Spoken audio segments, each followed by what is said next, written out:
Hello everyone, welcome to Cars Poto Belgium. I'm Thibaut and today we have this Jeep Renegade here in front of us. This is the eHybrid version, available for the Renegade but also for the Compass. This version has a 1.5 liter full cylinder petrol engine in combination with two electric motors. The first one is the starter engine, which obviously serves to start the engine but is also connected to the crankshaft by a belt. It provides a little power during the acceleration, but also regenerates energy during the braking. The second engine is integrated into the gearbox and delivers 20 horsepower. So if you combine all the engines, it has a maximum power of 130 horsepower and 240 Newton meters of torque. But if you need some extra power and a 4x4, there is still the option for the 4xe plug-in hybrid. This one is painted in Madder Azure Blue. We also see a camo wrap on the hood and black logos at the front and at the rear, which are of course an option in combination with the black roof. In the front we see the elements of a Jeep, the 7 vertical air intakes in the grille and these rounded headlights. And at the back we see the Renegade as we have known it for several years. It did have a facelift back in 2018, but it never lost its typical elements, such as these rear lights, and I found a fun fact about these, because the inspiration of the designers at Jeep for these rear lights came from a crossway road. So a fun fact where the inspiration from the designers came from.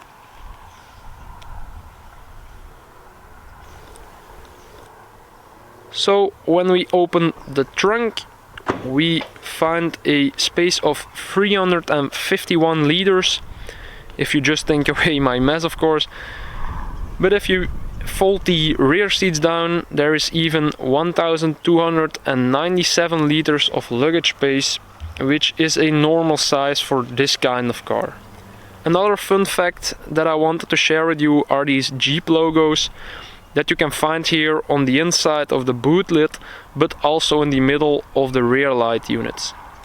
This Renegade is all about these small details.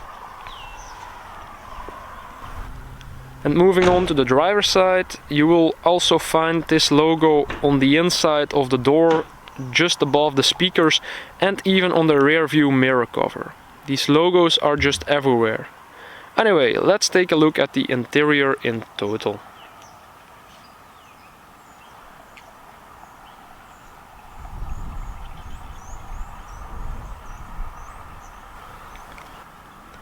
So we have these seats that match the color of the exterior perfectly, and if you look closely you can see these 3 logos that are placed on the seats. And of course they have a meaning, because some of these materials that are used in here are made of recycled materials.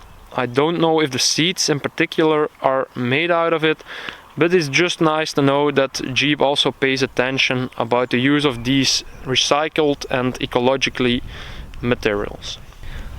So let me close the door again and move on to the other side of the car, where I found another remarkable logo on the windshield here. It looks like a Jeep wheelies going over rough terrain. At first I thought the window had some damage when I saw it from the inside, but upon closer inspection I noticed this small detail here. So I mentioned it, the longer you spend with this car, the more of these details you will find on the car. So if you move on to the rear passenger seats, we see an acceptable knee room but also headroom due to the straight lines of the Renegade. And we have these strange black squared boxes on the roof. The front one can be opened electrically, the rear one cannot, but they are both escape hatches for when the car is on its side.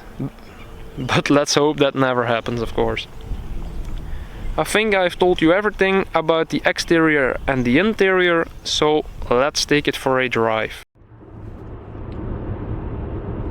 So what about driving the Renegade eHybrid? Well, I need to say it was a pleasure to have this car for 1 week. It drives very comfortable, it's very steady on the road.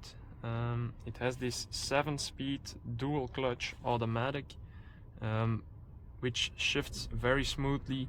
You barely feel the gear changes, so it was very comfortable to drive this car this week. So it's of course a hybrid car, so that means it will turn off and turn on the petrol engine very frequently. It does that while you're braking or going slowly in the traffic. It will drive fully electric. So for example, in traffic jams, it will drive fully electric when you are below 30 an hour. So 30 kilometers an hour, it will drive fully electric. But of course, when you're going faster, it will need a little bit more than 20 horsepower, which of course the electrical engine produces. Then it turns on the petrol engine again, and then it is a combination of the two. So this car also has a big screen in the center. If I'm right, it is a 11.5 inch display. It supports Android Auto and Apple CarPlay, and it works quite well.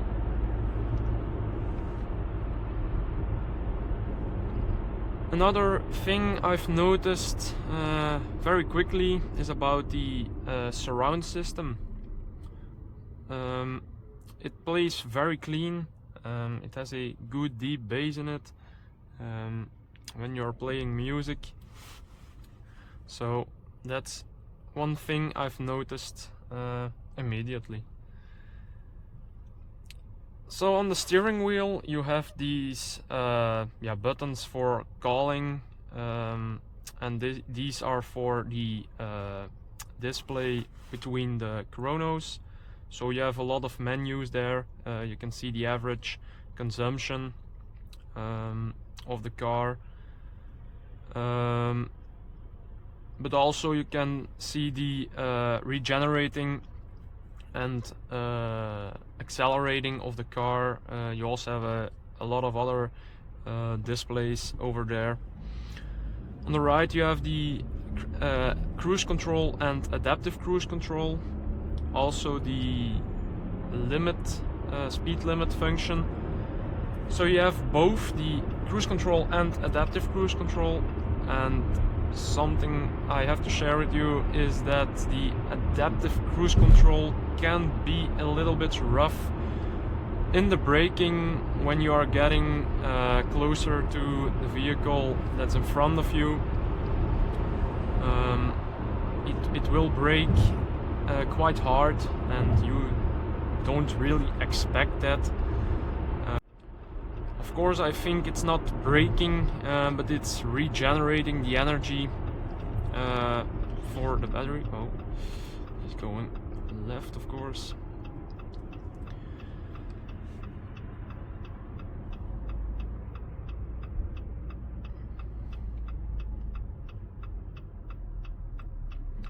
So about the electrical engine, as I have mentioned, it's a 20 horsepower 48 volt motor.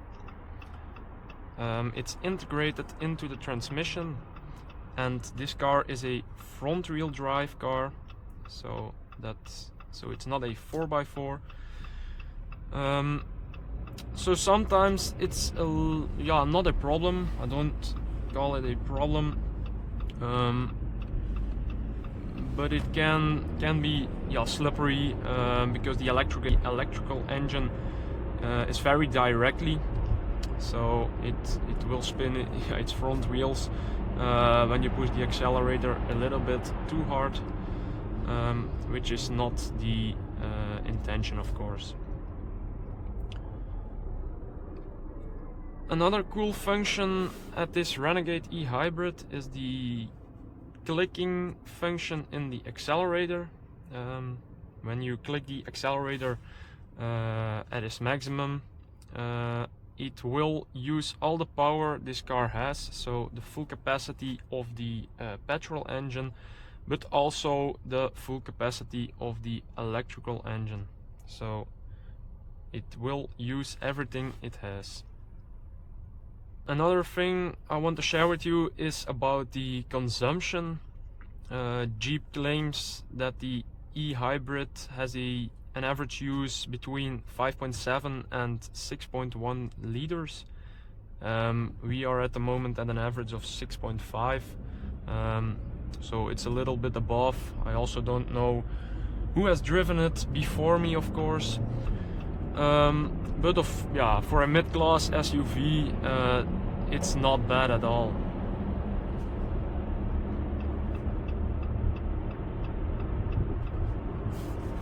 So I think that's everything I wanted to share with you about the Renegade eHybrid. It has been a pleasure to have it this week. I've really enjoyed it to drive this one. Oh, I need to stop. Maybe another quick thing I want to share with you is about car vibes. So I work together for Car Vibes. We are at the moment with 3 people. We are just started with it. We do, of course, these test drives, and we also go to some car events and we write some articles about these. So make sure to follow the link down below to carvibes.be. The articles are of course in Dutch at the moment, but I think this is everything for this video. Thank you for watching. I hope I see you next time, and don't forget to like and subscribe to my channel. Thank you very much. See you next time. Bye.